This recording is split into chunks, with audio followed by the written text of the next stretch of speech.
If your pond looks like a swamp after a long winter, listen up. These are the most common mistakes people make when cleaning their pond that are probably gonna cost you time, money, and a few dead fish. So let's get into it. You see this beautiful green slime, guys? This is biofilm, and this is something that you want to have in your pond.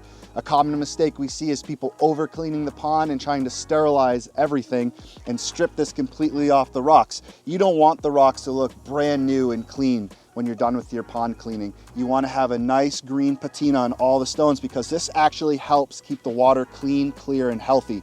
You want to stick to getting leaves, muck, sticks, stuff like that out, and do a light power washing over the rocks just to rinse this, but not completely strip it off. You see my main man Sixto down there with the power washer? If you look closely, guys, you can see he's staying a couple feet off the rocks when he's doing this. He's not getting super close and stripping the rocks bare. This is what you want to look for when you're power washing. Take a look at Big Bertha here. You see this tank?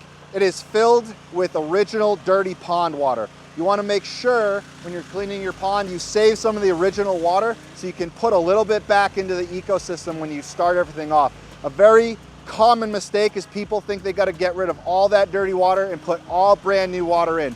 That can bring a lot of issues to your pond, including killing all of your fish. Last but not least, guys, don't forget to shut the garden hose off.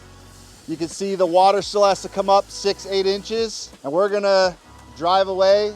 The homeowner's gonna go inside the house, and if he doesn't set a timer on his phone to remind him to check the water level, he might go to bed, let this thing fill up all night long, turn the whole backyard into a pond, and kill all the fish. So remember, if you're topping off the pond, shut the hose off.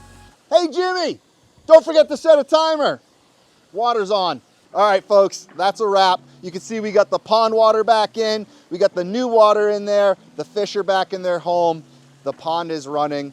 It's a little bit murky, but give it 24, 48 hours and that'll be crystal clear and they'll be off to the races for a great season. Okay. If your pond looks like a swamp after a long winter, listen up. These are the common cleaning mistakes people make. If your pond looks like a swamp after a long winter, listen up. This is how you know the video is gonna be good. Yeah. If your pond looks like a swamp after a long winter, listen up. These are the most common. So good. If your pond looks like a swamp after a long winter, listen up. This is the, why is it?